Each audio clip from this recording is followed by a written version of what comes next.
Сәлеметсіздер ме? Егер төленген салық, төлем немесе өсімпұл сомасы есептелген сомадан асып кетсе, онда ол артық төленген сома болып есептеледі. Мұндай артық төленген соманы есепке алу немесе қайтару мерзімі салық өтініші тіркелгеннен кейін 5 жұмыс күнін құрайды.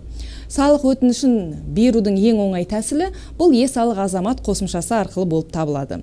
Артық төленген соманы есепке алу дербес шот жүргізілетін жері бойынша жүзеге асырылады. Егер дербес шоттарыңыз жүргізілмесе, онда есепке алу төлемдер төленіп қойған жер бойынша жүргізіледі. Мысалы, сіздің дербес шотыңыз Алмалы ауданында жүргізіледі, бірақ сіз төлемді қателікпен Бостандық ауданына төлеп қойдыңыз делік. Демек, төлемді есепке алу немесе қайтару бойынша салық өтінішін Бостандық ауданына жібересіз. Назарларыңызға рахмет, сіздердің МКД.